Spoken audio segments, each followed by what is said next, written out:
நீங்கள் கவனிச்சிருக்கீங்களா? ஒரு வீட்டில் தினமும் விளக்கேற்றுவாங்க, தினமுமே சுவாமி கும்பிடுவாங்க.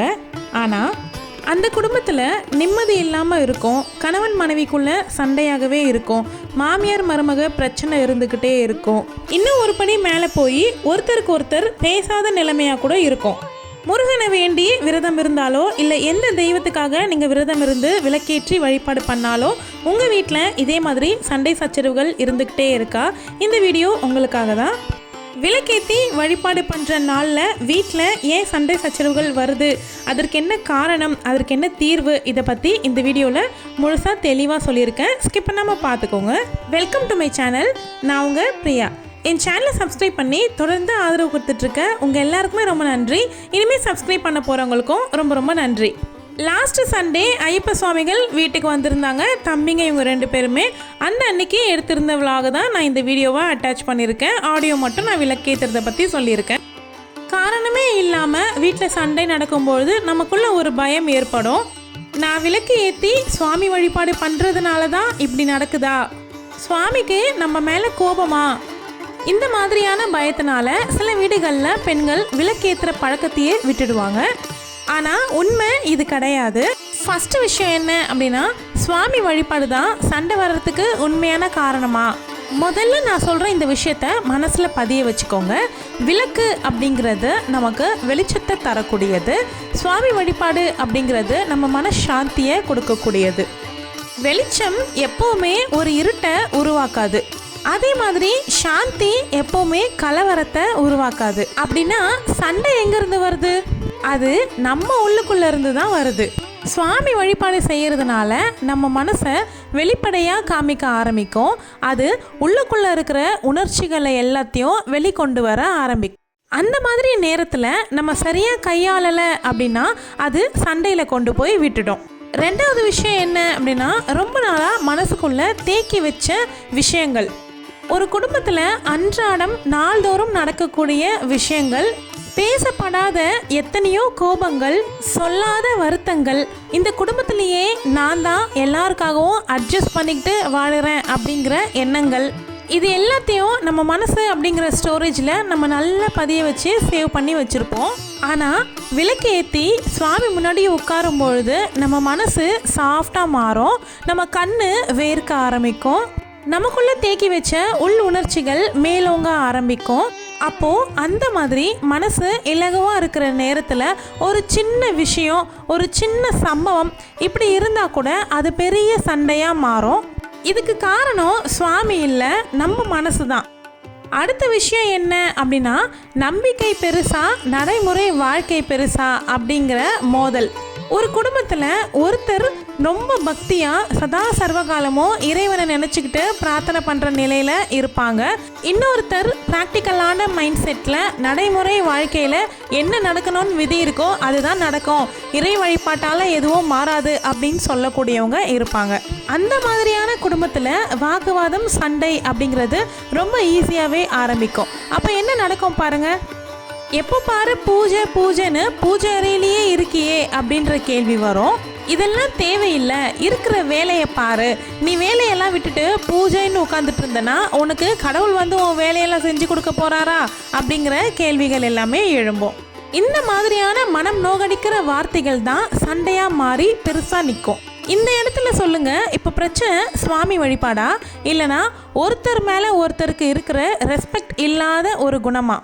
உங்கள் வாழ்க்கை துணையினுடைய பக்தியை நீங்கள் மதிக்கலை அப்படின்னா கூட பரவாயில்லை, அவமதிக்க மட்டும் கூடாது.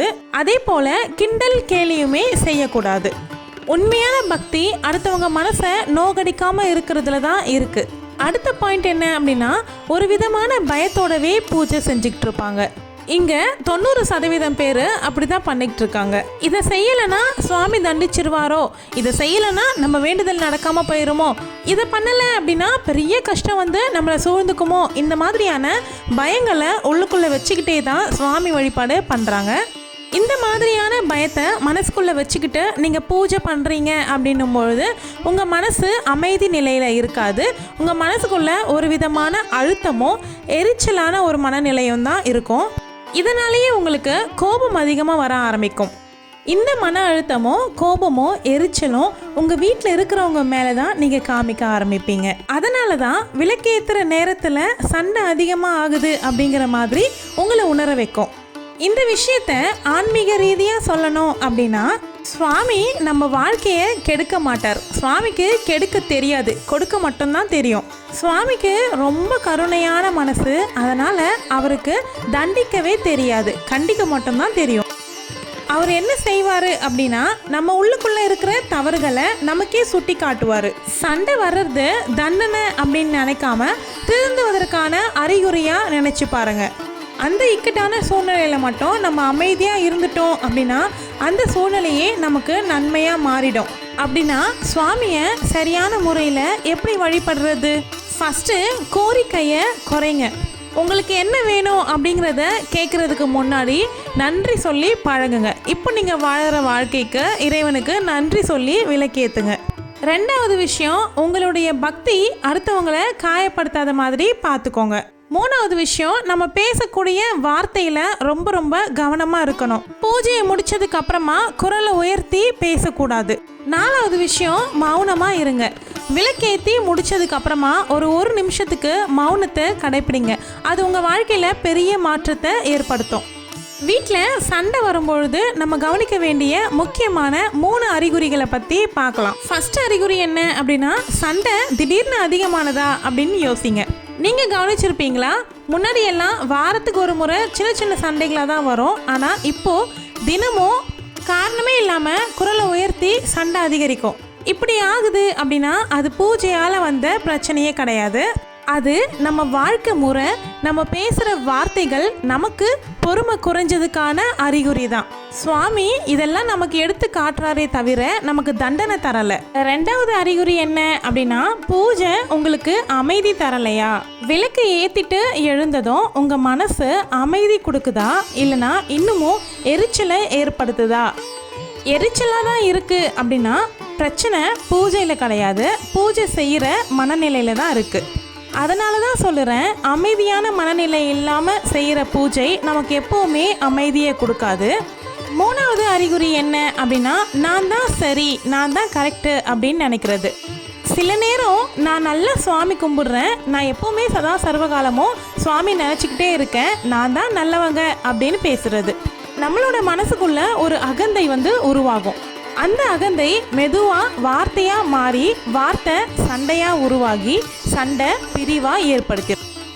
உண்மையான பக்தி ஒருவருடைய மனசை சுத்திகரிக்கும், அது உண்மைதான். ஆனால் அந்த நேரத்தில் கூடவே அகந்தை அப்படிங்கிறதும் ஏற்படும். இதுவுமே நமக்கு இறைவன் கொடுக்குற ஒரு டெஸ்ட்டு தான்.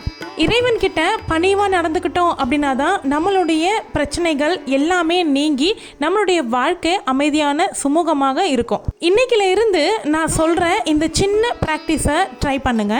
விளக்கு ஏற்றிட்டு சுவாமி முன்னாடி இந்த ஒரு வரியை மட்டும் சொல்லுங்க, இறைவா என்னை மாற்று, மற்றவர்களை மாற்ற வேண்டாம். இந்த ஒரு வரி மனசார சொல்லிக்கிட்டு வந்தா சண்டை மெதுவாக குறையும், வீட்டு சூழ்நிலை மாறும்.